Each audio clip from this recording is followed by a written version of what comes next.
નમસ્કાર, આપ જોઈ રહ્યા છો નિર્ભય ન્યૂઝ અને હું છું આપની સાથે રિદ્ધિ. છેલ્લા લાંબા સમયથી ગુજરાતની અંદર ગુજરાત ભાજપના પ્રદેશ પ્રમુખ કોણ બનશે તેમને લઈને કોકડું ગૂંચવાયેલું છે.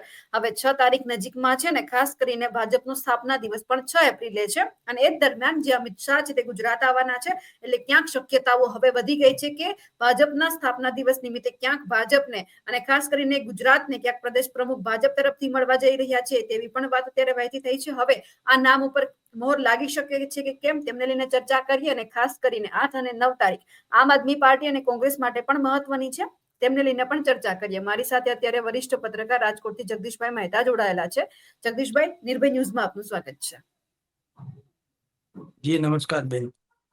જગદીશભાઈ, હવે શું લાગે છે 6 એપ્રિલ અને ખાસ કરીને ભાજપનો સ્થાપના દિવસ, હવે ભાજપ પ્રદેશ પ્રમુખ મળશે કે પછી હજુ એક વખત આ જ રીતે કોકણું ગૂંચવાશે અને અમિત શાહ પાછા દિલ્હી જતા રહેશે? ના રિદ્ધિબેન, આવતું સપ્તાહ જે છે એ ગુજરાતની નહીં દેશની રાજનીતિ માટે પણ અત્યંત મહત્વપૂર્ણ સાબિત થવાનું. 6 એપ્રિલે સંજય જોશી રાષ્ટ્રીય સેવક સંઘના ખાસ ગુજરાતમાં ભૂતકાળમાં રહી ચૂકેલા નરેન્દ્ર મોદીના કટ્ટર શત્રુ કે હરીફ કહી શકાય તેવા આ બધા જ વિશેષણો જેને લાગી ચૂક્યા છે એવા સંજય જોશીનો જન્મદિવસ પણ 6 એપ્રિલ ત્યારે છે અને એ દિવસે રામનવમી પણ ત્યારે છે. ભાજપનું પણ એટલે આ ઘણા બધા પરિમાણો છે અને ખાસ કરીને સંજય જોશીનો જન્મદિવસ જે છે એ ન ભૂતો ન ભવિષ્યથી અત્યારે દેશભરના મેટ્રોપોલિટન સિટીઝમાં એના વિશાળ કાય હોર્ડિંગ્સ લાગી ચુક્યા છે. સૌરાષ્ટ્રમાં પણ લાગી ચુક્યા છે, ગુજરાતમાં લાગી ચુક્યા છે. હિન્દી બેલ્ટના રાજ્યના કેપિટલ જેટલી પણ છે, કેપિટલ રાજધાની ત્યાં પણ લાગી ચુક્યા છે. એ કઈક જુદો સંકેત આપે છે. સંકેત શું છે કે મેઇન સ્ટ્રીમમાં વળી પાછા સંજય જોશી આવી રહ્યા છે. એટલે કે સંભવ છે કે ભારતીય જનતા પાર્ટીના રાષ્ટ્રીય અધ્યક્ષ તરીકે સંજય જોશીની નિમણૂક 99.99% થવા જઈ રહી છે. આ બધા સંકેતો છે કારણ કે આ વખતે એનો જન્મદિવસ 63મો 64મો કઈક જન્મદિવસ છે. તો આની પેલા ક્યારે આવી રીતના બેનર પોસ્ટર લાગ્યા નહોતા. તો જન્મદિવસ આ જન્મદિવસ કોઈ ખાસમ ખાસ તો છે નહીં. 70-75 વર્ષ હોય તો હજી એમ લાગે રજત જયંતિ, સુવર્ણ જયંતિ યા ફલાણું યા ઢીકણું, એવું કઈ છે નહીં, અધવચાળે છે. પણ જે રીતે બેનર પોસ્ટર લાગી ગયા તે સૂચવે છે અને જે રીતે આપણને કેટલાક મીડિયાના જે દિગ્ગજ કહી શકાય એવા વિશ્લેષકો પાસેથી, કેટલીક મોટી મોટી ન્યૂઝ વેબ પોર્ટલ પાસેથી જે વિગતો સાંપડી રહી છે એ બતાવે છે કે Sanjay Joshi is come back. એટલે કે 6 એપ્રિલ પછી 6 એપ્રિલ થી 10મી એપ્રિલ સુધીમાં બહુ મોટા ફેરફારો આવી શકે તેવી સંભાવના છે. ભારતીય જનતા પાર્ટીને રાષ્ટ્રના અધ્યક્ષે મળે, ગુજરાતને પ્રદેશ અધ્યક્ષે મળે, ગુજરાતની સરકારનું રીસફલિંગ થાય, કેટલાક મંત્રીઓ પડતા મુકાય, કેટલાક નવા આવે. 7મી 8મી તારીખે ગુજરાતના અમદાવાદના સાબરમતી તટ ઉપર કોંગ્રેસની રાષ્ટ્રીય કારોબારી જેને કહી શકાય એવું અધિવેશન એ પણ મળવાનું છે અને એમાં પણ અનેક પ્રકારના નવા નવા નિર્ણયો કરવા જઈ રહ્યા છે. આમ તમે જુઓ તો સરવાળે જોતા આગામી સપ્તાહ જે ગુજરાત માટે અને દેશ માટે રાજકીય રીતે કયો તો બહુ જ ગંભીર અને ઘણા ઊંચા આયામો સર કરનારું બની રહેશે બેન. જી એટલે ક્યાંક હવે એવું છે કે આવનારું સપ્તાહ ખાસ કરીને આમ આદમી પાર્ટી માટે પણ ખાસ રહેવાનું છે કારણ કે એમના પણ ગુજરાતના પ્રભારી જે ગોપાલ રાય છે, દુર્ગેશ પાઠક છે, સહપ્રભારી, એ બધા જ હવે ગુજરાતની મુલાકાતે આવવાના છે અને એ દરમિયાન કોંગ્રેસનું અધિવેશન છે. એટલે ક્યાંક આ સામસામે પક્ષે એવું લાગે છે કે આમ આદમી પાર્ટી પણ ગુજરાતની અંદર એકલી હાથે લડવા માટે સક્ષમ છે, તો કોંગ્રેસ પણ એવું કહે છે કે ગઠબંધનની હવે કઈ જરૂર નથી. એમ હવે એ બંને જોકે પોતપોતાની પાર્ટીનો વ્યૂ છે, પરંતુ જો શત્રુ એટલે કે હરીફ, તમારો હરીફ જો કોમન હોય તો તમારો એક કોમન એજન્ડા, એને હરાવવાનો એજન્ડા એક કોમન રાખવો જોઈએ. અને કોમન એજન્ડા શું હોય કે દાખલા તરીકે વિસાવદરમાં ગોપાલ ઇટાલિયાનું અત્યારે વિનિંગ પોઈન્ટ ગણાય એવું એનું અત્યારે પ્રભુત્વ છે. સોશિયલ મીડિયા એનો પુરાવો છે કે ગોપાલ ઇટાલિયાને લોકો વધાવી રહ્યા છે. તો કોંગ્રેસે ત્યાં ઉમેદવાર ઉભો રાખીને વિપક્ષને નબળો ન પડાય, બલકે ટેકો આપીને ગોપાલને ટેકો જીતાડી આપીને. દેવા થાય, જેથી હમ કરીને વિધાનસભામાં અત્યારે કોંગ્રેસના 10-12 જેટલા ધારાસભ્યો છે, પણ જિજ્ઞેશ મેવાણી જે રીતે ગરજી રહ્યા છે એવી રીતે કોઈ ગરજતા નથી. હવે એવો જ હા. બીજો માણસ ગોપાલ ઇટાલિયા જાય ધારો કે વિધાનસભામાં, તો હમ 1 ઓર 1 11 થઈ જાય, એટલે કે હમ સરકારને પણ ફીણ લાવી દે. પણ હવે હમ ઈ હમ રણનીતિનો ભાગ છે. એને બદલે હમ કોંગ્રેસ જો એવું નક્કી કરે અધિવેશન દરમિયાન કે આપણે નવા જ પ્રકારની રાજનીતિ ખેલવી છે, એટલે કે જૂના ચહેરા છે એને બદલે નવા ચહેરાને બધાને આપણે મૂકીએ બજારમાં અને આપણે હમ નવી રાજનીતિ શરૂ કરીએ, તો થશે કેવું કે નવો ચહેરો જેને પણ મૂકે એને મોટા ભાગે આપણને તો ખબર જ છે કોણ કયા તલમાં કેટલું તેલ છે હા. એ આપણને હમ ખબર છે. તો તમે કઈ હમ ઉપર કઈ બ્રહ્માંડ માંથી કોઈ એલિયન્સ તો ઉતારવાના છો નહીં. ઉતારશો હમ તો ગુજરાતમાંથી જ ઉતારવાના ઓબ્વિયસલી. તો ગુજરાતમાં હમ કયો નેતા એની શું ક્ષમતા છે આપણને બધી ખબર છે અને જનતાને ખબર છે. હમ એટલે હમ જો એવો પ્રયોગ કરશે તો શું થશે? 100 રૂપિયાની હમ નોટમાં 50 રૂપિયા વિપક્ષ પાસે છે અને 50 રૂપિયા શાસક પક્ષ પાસે હોય, તો વિપક્ષમાં 50 રૂપિયાના હમ 4 ભાગ પડે: આમ આદમી પાર્ટી, કોંગ્રેસ, અપક્ષ અને અસંતુષ્ટ. તો 4 ભાગ પડે તો હમ 12.5 રૂપિયા આવે અને શાસક પક્ષ પાસે હમ 50 રૂપિયા આવે. તો કોણ જીતે? હમ 12.5 વાળો કે 50 વાળો? એ સીધી વાત છે. તો ગોપાલ હમ ઇટાલિયાનું પણ ધોળું થઈ જાય, કારણ કે અંદરો હમ અંદર મત જે છે એ અંદરો અંદર વિખવાદમાં વીંટાઈ જાય, મત વેચાઈ જાય. એટલે હમ સવાલ એ છે, હવે તો આપણા કરતા વધુ બુદ્ધિશાળી છે કોંગ્રેસ હોય કે આમ આદમી કે ભાજપ હોય, જે કરવું હોય તે. પણ આ તો હમ અત્યારે જે કઈ વિસાવદરની બજારોમાં વાતચીત ચાલે છે, અથવા તો આપણે ગામઠી ભાષામાં કહીએ તો આપણી જે કોઠાહૂજ પ્રમાણે જે વર્તારો જોવા મળે છે, એ હમ એવું દેખાય છે કે જો એક સંપ કરીને તમે લડો તો વાંધો આવે હમ નહીં. હમ સાવરણી જે છે સાવરણી, એમાંય તમે જો એ ખરી પડે એક પછી એક એના પીછડા ખરી જાય તો એ પોતે હમ કચરો થઈ જાય. પણ એ બધા જ સાવરણી ભેગા થઈ જાય તો એ કચરાને સાફ કરી શકે. એનો એ જ વાત છે. પણ પોતે જો હમ કપાઈ મરે તો એ ખુદ કચરો થઈ જાય અને એ બધી સળીઓ હમ જે ભેગી થઈ જાય તો સાવરણી બની જાય અને સાવરણીથી ઘર આખાનો કચરો સાફ કરી શકાય. આ સ્થિતિ હમ કોંગ્રેસ અને વિપક્ષ અને શાસકની છે. હવે જોઈએ શું થાય છે તે. જી બેન. અને સાથે એક વાત એ પણ સામે આવી છે કે હમણાં જે ગઈકાલે એક બેઠક કોંગ્રેસની દિલ્હીમાં યોજાઈ હતી, એટલે ક્યાંક રાહુલ ગાંધીએ અને કોંગ્રેસના વરિષ્ઠ જેટલા પણ નેતાઓ જ્યાં બેઠક એમણે એવું કીધું છે કે ગુજરાતની અંદર હજુરિયા કરવા વાળા જે નેતાઓ છે ને, આ વખતે એમને નહીં પરંતુ જે જમીન સાથે જે નેતાઓ જોડાયેલા છે ને, એ હવે કામના છે, એમની સાથે તમે ચર્ચા કરો. એટલે અધિવેશન પહેલા કંઈક તો નવા જૂની કોંગ્રેસમાં હવે થવાની છે. રાહુલ ગાંધી હમ આવું અહીંયા આવીને પણ બોલી ગયા હતા, પણ એને એવી ટેવ છે બોલવાની, કારણ કે એ પછી હમ અમલમાં આવે બેન તો મહત્વનું ગણાય. હવે અહીંયા રાહુલ ગાંધી આવીને કહી ગયા હતા કે અત્યારે ગુજરાતમાં કોંગ્રેસમાં 2 પ્રકારની સ્થિતિ છે. એક હા લોકો એવા છે જે રેસના ઘોડામાં ચાલે એવા છે, લગ્નની બગીમાં બાંધેલા છે, લગ્નની હમ બગીમાં જ શોભે એવા લોકો હમ અત્યારે રેસના મેદાનમાં છે. એટલે આપણો મેળ હમ પડતો નથી. એટલે એને કીધું કેટલાક લોકો એવા છે જે ભાજપની બી ટીમ થઈને કામ કરે છે અને કેટલાક હમ છે કોંગ્રેસને માટે થઈને લડે છે. તો રાહુલ ગાંધી 2 વખત એવું કહી ગયા કે આપણે કદાચ 10, 20, 30, 40, 50 સંખ્યા પણ એને ખબર નથી. 10, 20, 30, 40, 50 એમ કે કાઢવા પડે તો આપણે એને કાઢી નાખશું. હવે હમ આ છે ને શેઠિયાગીરી થઈ. આ કોઈ સંગઠનના નેતાને શોભે એવી ભાષા નથી. કારણ કે તમે હમ માલિક હો ને મજૂરને જેમ હાંકી કાઢો એવી વાત કરતા હો છો, તો તમારી પાસે હમ તમારા ભાથામાં એવા તીર તો હોવા જોઈએ ને. હવે તમે હા 1.5 મહિના પહેલા કહી ગયા કે ગદ્દારો હશે અને કાઢી મુકાશે. એ ગદ્દારોમાંથી કેટલાય લોકોને તો અત્યારે એની સમિતિ, જે વિવિધ પ્રકારની સમિતિઓ બની છે, એના વડા બનાવ્યા છે. બોલો. તો હમ તમે જેને તથાકથિત રીતે ભાજપની બી ટીમ કયો છો, તથાકથિત રીતે ગદ્દાર કયો છો, એના વહુ તો તમારું આખું ફંક્શન છે. એના આધારે તો હમ તમારું ફંક્શન ક્યાંથી તમારો મેળ પડે? એટલે હું તમને હમ કહું છું કે ભાઈ રાહુલના બોલ્યા ઉપર જવાની કઈ જરૂર નથી, કારણ કે એ બોલી જાય છે. અને આપણે જેમ હમ છાપામાં ઘણી વખત નથી વાંચતા કે ભાઈ ફલાણા ભાઈ જે છે અમારા કયામાં નથી એટલે એની યારે કોઈએ વ્યવહાર ન કરવો, અમારી કોઈ જવાબદારી રહેતી નથી. એવી રીતે હમ રાહુલ ગાંધી બોલી નાખે છે તો કોંગ્રેસ વાળા ખાલી છાપામાં આપતા નથી એટલી જ વાત છે. બાકી એનું ગુજરાતી એ છે કે રાહુલ ગમે એમ બોલે એની કોઈ હમ અમારી જવાબદારી રહેતી નથી, કારણ કે કોઈ એક્શન તો લેવામાં આવતા નથી.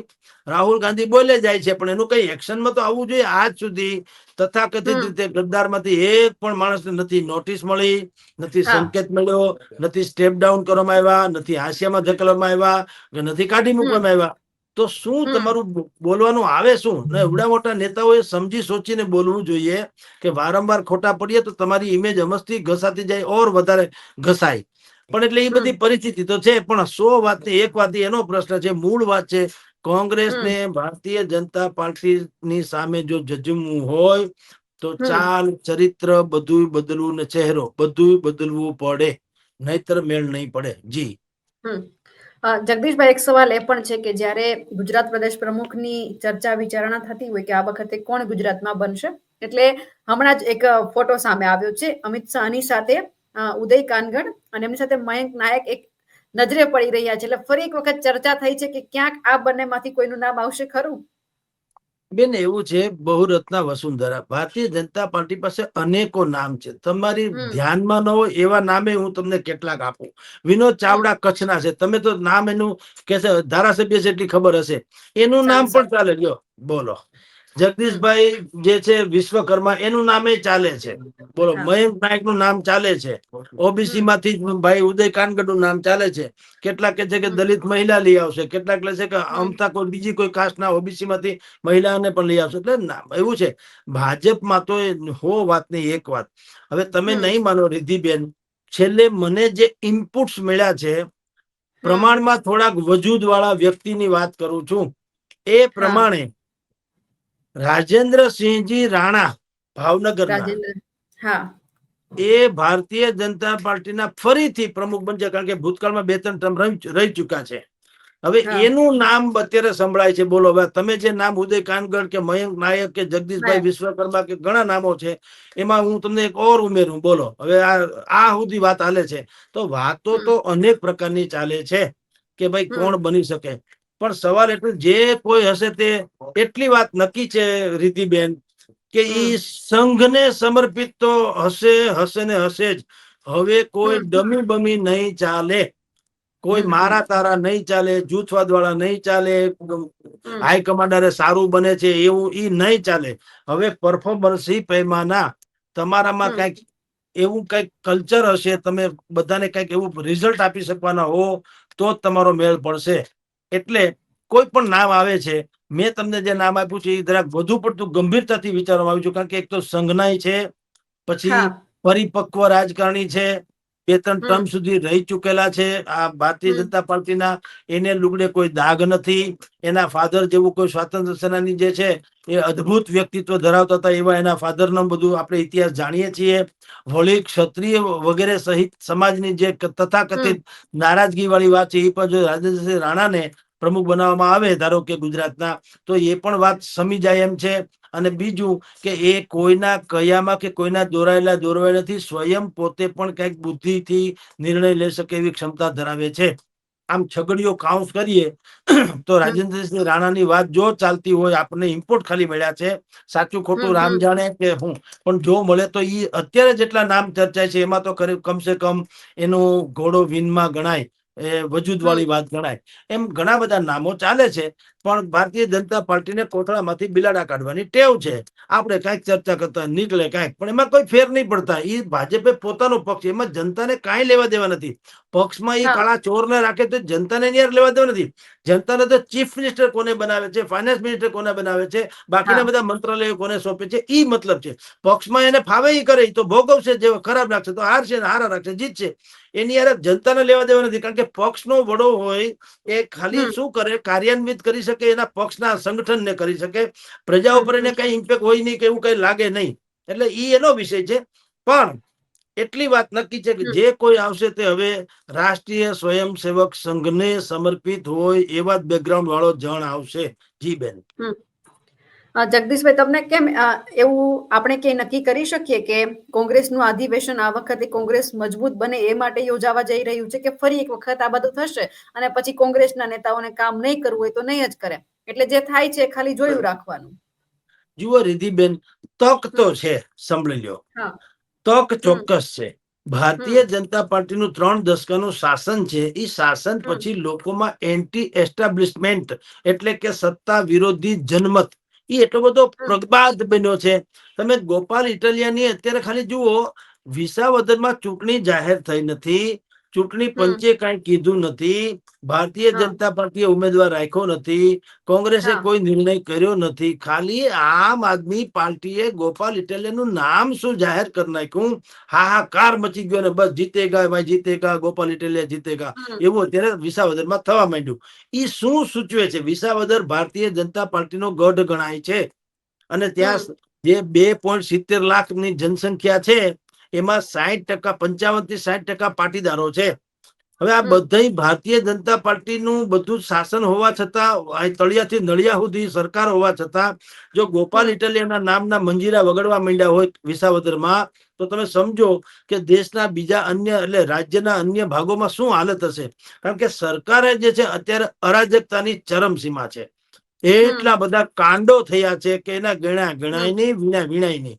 હવે આટલા બધા હમ કાંડ છે, એમાં ક્યાંય કરતા ક્યાંય ધડારૂપ ક્યાંય સજા કોઈને થઈ હોય એવું આજ સુધી આપણને કઈ સાંભળવા મળ્યું નથી. હમણાં હમ તાજેતરની ડીસાની ઘટના, વિસ્ફોટકની ઘટનાની વાત કરું, જેમાં 21 લોકો હણાઈ ગયા મધ્યપ્રદેશના. હા તમે વિચાર કરો, એનો કઈ સાંભળ્યું કોઈ એવા પગલા નથી. તમે 4-4 લાખ રૂપિયા સરકારે જાહેર કરી દીધા, પણ ક્યાંય હમ હમ સાંભળ્યું કે ભાઈ એની ટોટલી જે સંપત્તિ છે એ જપ્ત કરો.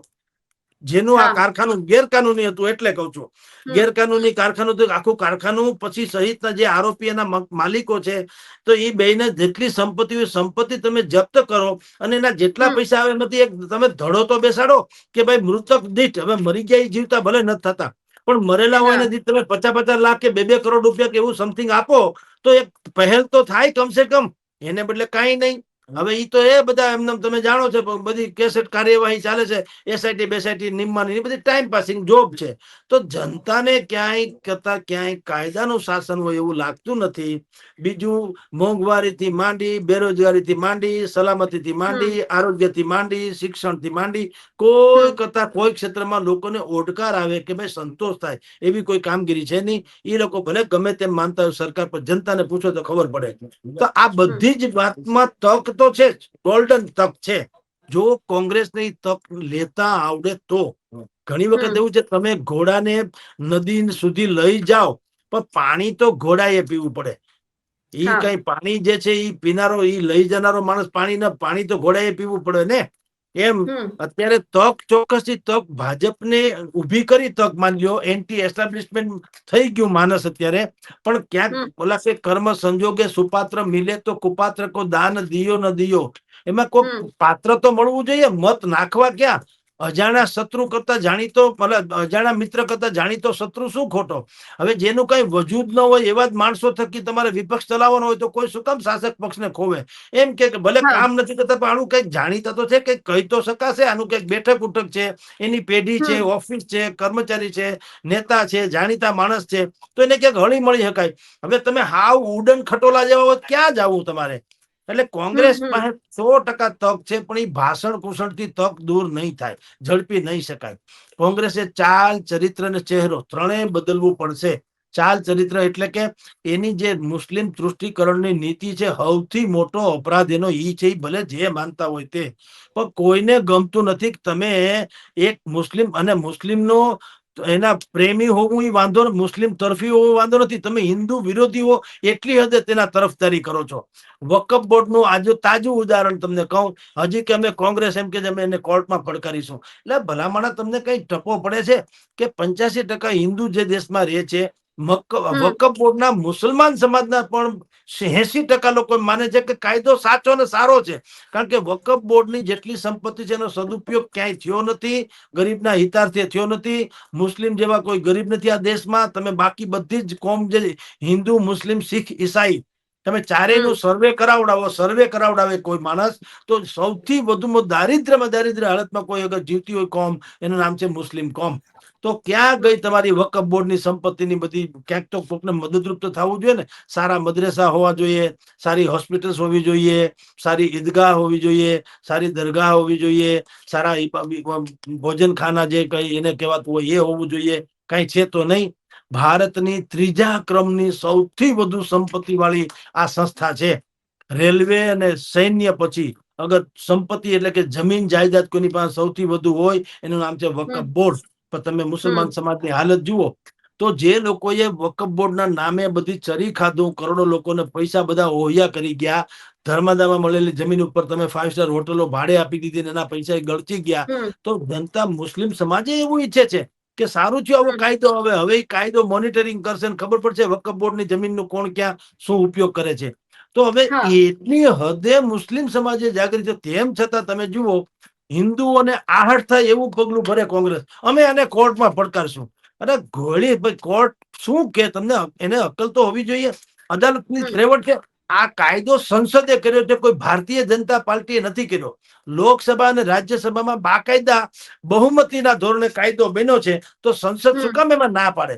કાયદાનું ઇમ્પ્લિમેશન કરાવવાનું સંસદના હાથમાં છે. કાયદો ઘડાયા પછીનો અમલ થાય છે કે કેમ, પણ કાયદો ઘડવાનો ઇનકાર ન કરી શકે અદાલત કોઈ દિવસ, કારણ કે સંસદનું કામ જ એ છે કાયદો ઘડવાનું. એટલે આવી વાહિયાત વાતો કરીને પોતાના જ મત હાથે કરીને તોડે છે ને ઓછા કરે છે. પણ હવે જે ગણો તે પડશે, એવા દેવાશે એના ભાગમાં, બીજું શું. જી રિધિબેન. જી જગદીશભાઈ, આપ અમારી સાથે જોડાયા, આપનો ખૂબ ખૂબ આભાર. અમારા અહેવાલને લઈને આપનું શું માનવું છે કમેન્ટ કરીને ચોક્કસથી જણાવજો. સાથે જ અમારી નિર્ભય ન્યૂઝ ચેનલને લાઇક, શેર અને સબસ્ક્રાઇબ કરવાનું ભૂલશો નહીં. નમસ્કાર.